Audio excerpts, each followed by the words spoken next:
എത്ര മാസമായി ദാസേട്ട എന്നെ ആ ശരീരത്തോടൊന്ന് ചേർത്ത് പിടിച്ചിട്ട്, എന്നോട് സ്നേഹത്തിൽ എന്തെങ്കിലും രണ്ട് വാക്ക് മിണ്ടിയിട്ട്. പരിഭവത്തേക്കാൾ അധികം സങ്കടം നിറഞ്ഞു നിൽക്കുന്ന ശബ്ദത്തിൽ രാധിക ചോദിച്ചതിന് അവളെ അലസമായി ഒന്ന് നോക്കിയതല്ലാതെ മറുപടിയൊന്നും പറഞ്ഞില്ല ദാസൻ. ശീലമായ ദാസന്റെ നിശബ്ദത ഇത്തവണ വല്ലാതെ സങ്കടപ്പെടുത്തി രാധികയെ. രാവന്തിയോളം അവൻ്റെ വീട്ടിലെ വേലക്കാരിയെ പോലെയാണ് താനെന്ന ചിന്ത രാധികയുടെ മനസ്സിലെ ചിന്തകൾക്ക് കടുപ്പമേറ്റിയതും ഒരു തേങ്ങൽ പുറത്തേക്ക് തെറിച്ചു അവളുടെ ഉള്ളിൽ നിന്നും. കരഞ്ഞു മോങ്ങി, ഇവിടെ കിടക്കാൻ പറ്റില്ല രാധികെ.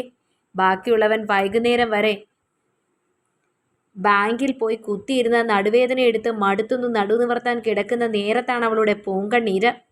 രാധികയുടെ കരച്ചിൽ കേട്ട മാത്രയിൽ ദാസൻ ദേഷ്യത്തിൽ അവൾക്ക് നേരെ ചീറിയെങ്കിലും രാധികയുടെ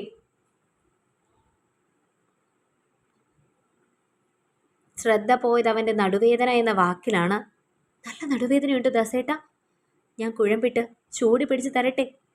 അത്ര നേരവും തേങ്ങിക്കറിഞ്ഞവൾ പെട്ടെന്നൊരാദിയോടെ ദാസനിലേക്ക് ചെരിഞ്ഞു കിടന്നവൻ്റെ നടുവിൽ കയ്യമർത്തി വെച്ച് ചോദിച്ചതും തൻ്റെ ശരീരത്തിൽ പതിഞ്ഞ അവളുടെ കൈ ഒരൊറ്റ തട്ടായിരുന്നു ദാസൻ. എന്തെങ്കിലും ഒരു കാരണം നോക്കി നിൽക്കുകയാണവൾ, മനുഷ്യൻ്റെ ശരീരത്തിൽ കയറി ഒട്ടാൻ. വെറുപ്പോടെയുള്ള ദാസന്റെ വാക്കുകൾ കാതിൽ പതിഞ്ഞതും പൊള്ളിയതുപോലെ അവൾ കിടക്കയിലേക്ക് എഴുന്നേറ്റിരുന്നു പോയി. പണ്ടെല്ലാം താൻ അകന്നു കിടന്നാൽ നിന്റെ ചൂടും ചൂരുമില്ലാതെ ഉറങ്ങാൻ പറ്റില്ലടി എന്ന് പറഞ്ഞ് തന്നോട് ഒട്ടി ഒട്ടി വന്നിരുന്നവൻ്റെ ഇന്നത്തെ മാറ്റം വിശ്വസിക്കാൻ കഴിയാതെ കരയാൻ പോലും ആവതില്ലാതെ തരിച്ചിരുന്നു പോയവൾ. ശബ്ദമുണ്ടാക്കാതെ ആ മുറിയിൽ നിന്നും ഇറങ്ങി രാധിക പുറത്തേക്ക് പോകുന്നതറിഞ്ഞിട്ടും കിടന്ന കിടപ്പിൽ നിന്ന് അനങ്ങുകയോ അവളെ തിരികെ വിളിക്കുകയോ ചെയ്തില്ല ദാസൻ. 30-35 വയസ്സായപ്പോഴേക്കും വയസ്സുകളുടെ പോലെ അവളുടെ തടിയും സ്വഭാവവും ഇനി കുറെ കെട്ടിപ്പിടിച്ച് പുന്നാരിക്കാഞ്ഞിട്ടാണ് നാശം പിടിച്ചതിനെ ഒന്നും കിടക്കുന്ന മുറിയിലേക്ക് പോലും കയറ്റാൻ കൊള്ളില്ല. മുറിക്ക് പുറത്തേക്ക് കടക്കും മുൻപ് ദാസൻ പിറുപിറുത്തത് വ്യക്തമായി കേട്ടു രാധിക. എത്ര അമർത്തിയിട്ടും ഒരു തേങ്ങൽ പുറം ചാടി അവളുടെ ഉള്ളിൽ നിന്നും. രാവെളുക്കുവോളം ഹാളിലെ സോഫയിലിരുന്ന കണ്ണീർ വാർക്കുന്നവളെ ദാസന്റെ അമ്മയും കാണുന്നുണ്ടായിരുന്നു. രാധികെ ടീ. എഴുന്നേറ്റ് വരുമ്പോഴേ കയ്യിൽ കിട്ടാറുള്ള പതിവ് കാപ്പി കിട്ടാതെ വന്നതും അടുക്കളവാതിൽ കടന്ന് രാധികയെ തേടി ദാസന്റെ വിളിയെത്തി. ഒരു കാപ്പിക്ക് ഇത്രയും അലറി വിളിക്കേണ്ട ദാസ? ഒന്ന് അടുക്കള വരെ വന്നാൽ നിനക്ക് തന്നെ എടുത്ത് കുടിച്ചൂടെ? ആ പെണ്ണവിടെ വേറെന്തോ തിരക്കിലാണ്. ദാസന്റെ വിളി കേട്ടെത്തിയ അമ്മ സാധാരണ പോലെ അയാളോട് പറഞ്ഞിട്ട് തറപ്പിച്ചൊന്ന് നോക്കി. രാധികയെ വിളിച്ച് അടുക്കളയിലേക്ക് നടന്നു ദാസൻ. അതൊരു തുടക്കം മാത്രമായിരുന്നു ദാസന്. ആ വീട്ടിലും പറമ്പിലും അവരുടെ എല്ലാം ജീവിതത്തിലും എണ്ണയിട്ട മെഷീൻ പോലെ ദിവസേന ഓടിക്കൊണ്ടിരുന്ന രാധിക തൻ്റെ ആ വക ഉത്തരവാദിത്തങ്ങളിൽ നിന്നുമെല്ലാം ഒഴിഞ്ഞതോടെ പറമ്പിൽ നിന്ന് ആദായവും തൊഴുത്തിൽ നിന്ന് പശുക്കളും അപ്രത്യക്ഷമായി. മായമില്ലാത്ത പശുവിൻ്റെ പാലെന്ന ചിന്തയിൽ ദാസൻ വാങ്ങിയ പശുക്കളുടെ കാര്യങ്ങളും ഏക്കറുകളോളം നീണ്ടുകിടക്കുന്ന തെങ്ങിൻ തോട്ടങ്ങളുമെല്ലാം രാധികയുടെ മാത്രം ഉത്തരവാദിത്തമായിരുന്നു ഇക്കാലം വരെ. എന്നാൽ അതെല്ലാം ഒരു രാത്രി ഇരുട്ടി വെളുത്തത് മുതൽ ദാസന്റെ ചുമലിലെത്തിയതും തളർന്നവൻ. രാവിലെ എഴുന്നേറ്റ് ഭക്ഷണം കഴിച്ച് നീറ്റായി വസ്ത്രം ധരിച്ച് ബാങ്കിലേക്ക് പോയിക്കൊണ്ടിരുന്ന ദാസൻ പിന്നീട് പലപ്പോഴും ഒഴിഞ്ഞ വയറോടെ ചുളിവ് വീണ് ഷർട്ടോടെ ബാങ്കിൽ പോയി തുടങ്ങി.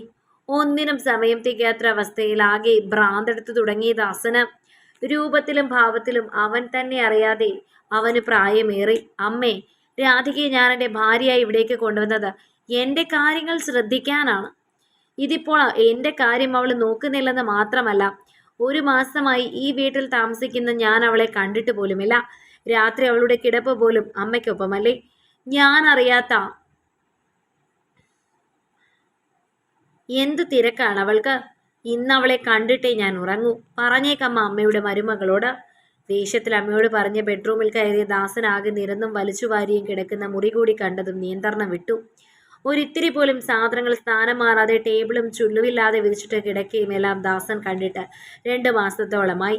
അന്നിറങ്ങിപ്പോയതിൽ പിന്നെ മുറിയിലേക്ക് വന്നിട്ടില്ല രാധിക. അമ്മയ്ക്കും ചിലപ്പോൾ തങ്ങളുടെ മകൾക്കുമൊപ്പമാണ് അവളുടെ കിടത്തമെന്നറിഞ്ഞിട്ടും അവളെ തിരിച്ചു വിളിച്ച് താഴ്ന്നു കൊടുക്കാൻ ഒരുക്കമായിരുന്നില്ല ദാസൻ. തൻ്റെ അന്നത്തെ വാക്കുകൾക്കും പ്രവർത്തികൾക്കും കടുപ്പമേറി പോയിരുന്നുവെന്ന് തിരിച്ചറിഞ്ഞിട്ടും രാധികയോട് സോറി പറഞ്ഞില്ല ദാസൻ. തൻ്റെ വീട്ടിലെ ജോലിഭാരം കൊണ്ടാണ് തൻ്റെ ഭാര്യയ്ക്ക് പ്രായമേറിയതെന്നും താൻ ചെറുപ്പമായിരിക്കാൻ കാരണം തന്നെ ടെൻഷനുകൾ അലട്ടാത്ത വിധം തൻ്റെ കുടുംബത്തെ കാര്യങ്ങൾ രാധിക കൈകാര്യം ചെയ്തത് കൊണ്ടാണെന്നും ഇന്നറിയാം അവന്. കാരണം അന്നറിയാതിരുന്ന എന്നാൽ ഇന്നറിയുന്ന പലതും അവനിലും പ്രായമേറ്റിയിട്ടുണ്ട്. ദാസേട്ട, മുറിയിലേക്ക് കയറിക്കോട്ടെ. വാതിൽക്കൽ വന്ന് ചോദിക്കുന്ന രാധികയെ മിഴിച്ചു നോക്കി ദാസൻ. 13 വർഷം മുൻപ് താൻ കണ്ടിഷ്ടപ്പെട്ട രാധിക തൻ്റെ മുൻപിൽ വന്ന് നിൽക്കുന്നത് പോലെ അത്രയ്ക്ക് തുടുപ്പും സൗന്ദര്യവും ഉണ്ട് ഇന്നവളിൽ. അറിഞ്ഞിരുന്നു ഒരിക്കൽ ഉപേക്ഷിച്ച നൃത്തത്തെ അവൾ തന്നോടുള്ള വാശിക്ക് കൂടെ കൂട്ടിയതും അവൾക്ക് ചുറ്റും ശിഷ്യഗണങ്ങൾ ഉണ്ടായതും.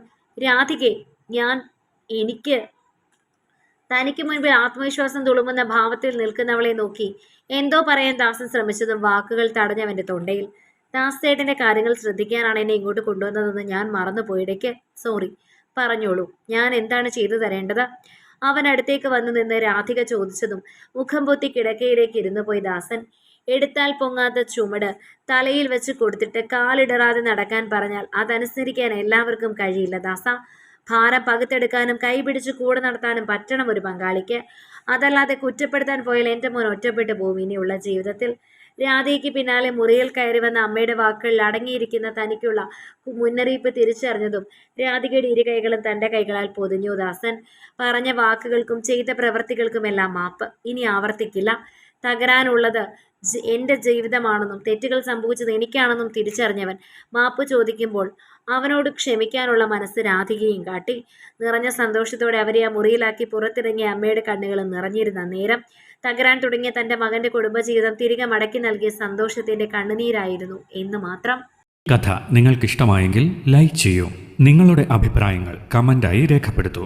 കൂടുതൽ കഥകൾ കേൾക്കാൻ ഈ ചാനൽ സബ്സ്ക്രൈബ്